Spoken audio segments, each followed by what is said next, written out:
With the Premier League title heating up and the progressive pack being secured really to who's fighting for Europe, let's see what happened in the Premier League in game week 25. Welcome back to the woodwork. Hello everybody, welcome back to the channel. Today brings you the review of Premier League game week 25. We're going back to the usual routine. Haven't done this in about a month, so I'm looking forward to it. Again, just explaining it in case you're new to this channel, I'm going to be going through every game from importance to least important. So if your team comes towards the end of the video, don't get offended. It's just how I like to do things. So we're going to start off at the King Power Stadium, actually, where Arsenal nearly bottled it against 19th place Leicester. Leicester 0, Arsenal 2. My point for Leicester is there massive pressure on Ruud van Nistelrooy? I haven't seen enough of it. Since he took over, it's been 2 wins in 12 Premier League games. I don't think that getting rid of Steve Cooper was the best thing to do.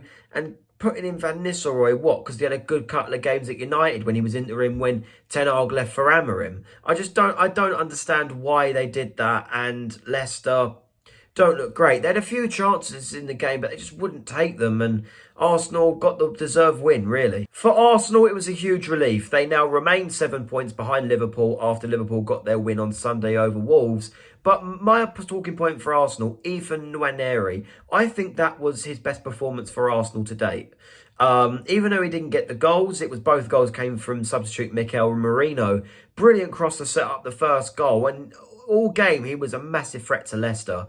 So yeah, absolutely brilliant from Nwaneri, and he's got some talent, let me tell you. Next, we actually don't go to Anfield. We go to the Amex. It's a game that happened quite a while ago now. Brighton 3, Chelsea 0 on Friday night. Now, for Brighton, it was a brilliant response after their 7-0 thrashing of Forest a couple of weeks ago, and they've responded to that with 2 wins over Chelsea at home. First one coming in the FA Cup last week, and then they beat Chelsea 3-0 in the Premier League to stay in that progressive pack. Unfortunately, when I talk about Palace later, you understand why, and they remain in the top half. So yeah, great response from Brighton, and they looked their dangerous selves again. For Chelsea, they've massively dropped off. They were title contenders around Christmas. They're now 6th, below Bournemouth, no disrespect. Obviously, I will give Bournemouth a lot of credit when I get to them.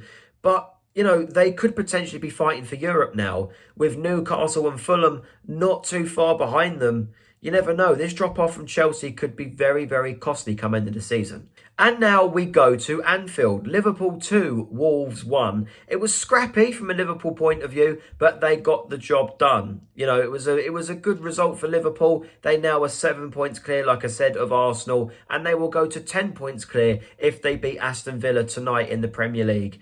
And yeah, I think they will be in a much comfortable position to finish the season off if they get the result at Villa Park tonight, which it's going to be a good game between 2 Champions League clubs. For Wolves, though, they are back in danger. I thought they were going to be sort of out of it once they signed the new manager after Gary O'Neill left.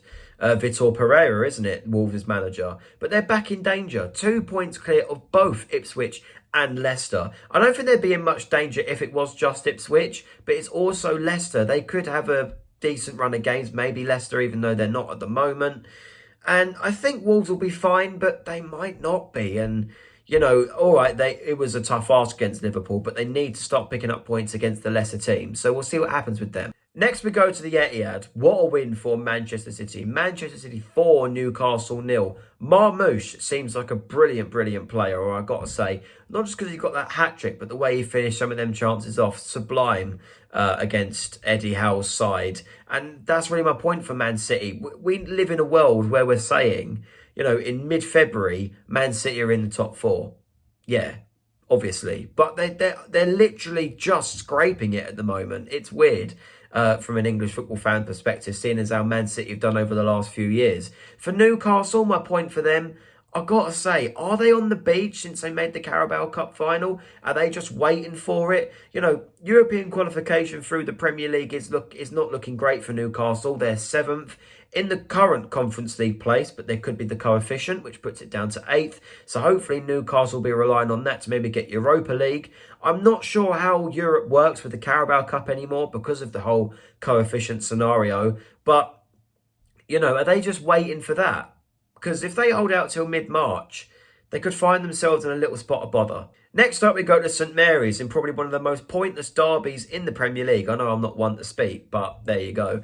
Southampton 1, Bournemouth 3. For Southampton, Bournemouth were just too good for them. Like, it's the only way that I can put it, really. They're 10 points from safety, Southampton. I thought after their win against Ipswich, they may try and turn it around, but I think they're just down, in my opinion, to be as respectful about it as I can. Fifth in the Premier League, 1 point behind the top four. And no, we're not in August, it's not September, it is mid-February. Bournemouth, with their 11,000-seater stadium, could be in the Champions League next season. And it is an absolute joke. Now, as a Palace fan, I don't like to admit jealousy, but I am really jealous, seeing as we've been around 10th, 11th, 12th for the last, 12, 13 years or whatever. Is it 12 years now? Blimey. But there you go. Like, Bournemouth are progressing the right way, and Andoni Iraola deserves a lot of credit for this season. Next up, not one George wants to hear. Fulham 2, Nottingham Forest 1. I'm sorry, George, but you've got to get a couple of losses in there somewhere, mate. Now, for Fulham, they remain in the progressive pack, 8th in the Premier League, a couple of points behind Newcastle, not far off Chelsea, and then you get to Bournemouth and Man City in the top four. So maybe it could be a bit of a stepping stone for Fulham. But they just looked like they had such quality in that game, and I wasn't expecting Fulham to get past Nottingham Forest. For Nottingham Forest, is this the start of their drop-off? 2 defeats in their last 3 Premier League games, struggled against Exeter in the FA Cup as well. Could their form be starting to dip a little bit, is my question, and will they get top 4? Because that could be a genuine question that needs to be answered here. Next up, and I can't believe I'm putting this game so late in the video, but this is probably one of the most boring matchups between these two I've ever watched. Tottenham 1, Manchester United 0. I think a lot of people already forgot that game even happened. Tottenham, quite simply, got the job done. It is quite a massive win for Tottenham, for Ange Postecoglou's side. A simple goal put them 1-0 up, and they did have massive let-offs, with Man United wasting massive chances. But Man United now go above Crystal Palace into 12th. Still an underwhelming season for Spurs, though, and the Levy out banners and chants continue. Manchester United are 15th. They are 15th in the Premier League. Again, this is not August, where they've lost 1 or 2 games. They are 15th in mid-February. And if West Ham win at the weekend against Arsenal, which is a massive ask, and Man United lose, I think they've got Everton away on Saturday afternoon, they could go down to 16th in the Premier League. It's an absolute farce as far as Manchester United are concerned. And Amarim's not the problem. I think that's been, shown quite a few times this season. It's not Amarim, but, there's a much bigger issue there at United. But it is quite funny that we're above them after what I would call a disappointing defeat for us at the weekend. And talking of Palace, we're talking about them now. Crystal Palace 1, Everton 2. For Crystal Palace, our home form this season has been absolutely atrocious. 2 wins at home this season, and they came against Tottenham and Southampton. Can you really count Southampton as well? Like the 2-1 win, we even struggled in that. At least the Tottenham game, we looked a bit more defensively sharp. But no other wins at home in the Premier League this season. And, is this another mediocre season that we're starting to see? We're 4 points behind what I would call the progressive pack. You've got Brentford, Brighton, Villa, Fulham. They're part of the progressive pack. But Crystal Palace, we're just not progressing the way that we thought we would this season. 4 points behind them. So even if we do beat Fulham miraculously on Saturday, then we still are in 12th, and we have to play Villa at home in a tough game. We've got to play 2 of the progressive pack next before we play Millwall in the Cup. Again, are we going to put all the eggs in the FA Cup basket? Let me know what Palace should do. For Everton, all I can say is fair play. They look like a much more dangerous team under David Moyes. And the fact they took 12 to around 14 senior players with them to Selhurst Park and still get the win, fair play. They took their chances and we didn't. Fair play to Everton. They are on a run right now. 2 games left to talk about, and it's 2 teams that are part of the so-called progressive pack. Aston Villa 1, Ipswich Town 1. Now, look, I think it's disappointing as far as Aston Villa are concerned. Before the game, you'd expect them to pick up this win. And if they want to finish in the European spots again, then they need to do it again, don't they? And look, they didn't. get the result against Ipswich, which is disappointing for them. Is the Champions League getting on top of them a little bit? You know, is it too hard to juggle for them this season? That's my question. For Ipswich Town, I think it's a brilliant result. You know, to go down to 10 men against a Champions League side, away at a Champions League side, still take the lead. All right, they didn't get the win, but I think, and they are still in the relegation zone, but I think as far as Ipswich are concerned, they can take this forward and it's a brilliant result for them. I really think it is. And finally, we end off with a London derby. West Ham 0, Brentford 1, the other team in the supposed progressive pack. For West Ham, was Graham Potter a great decision? Now, obviously, it's going to take time for him to gel, get to know his players, get to know the style of play that they need. But it is winless. They are winless in 4 Premier League games. And when you're at home to Brentford, who don't have a great away form this season thus far, you know, you need to be picking up the points. And West Ham remains 16th, not much to play for. I think they are quite far away still from that dreaded bottom 3.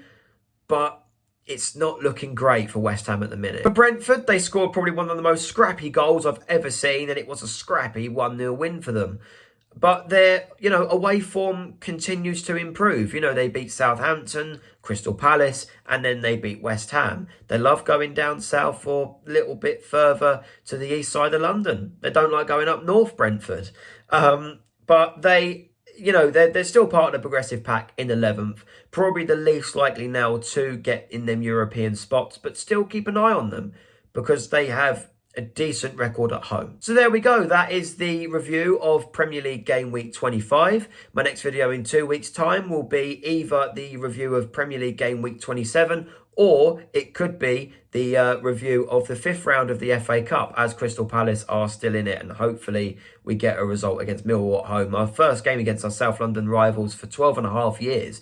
But anyway, like, share, subscribe to The Woodwork. You can see my separate Palace work on my YouTube channel, Palace by Mason, and on my TikTok pages. Link will be in the description. And I will see you guys very, very soon. Up the woodwork.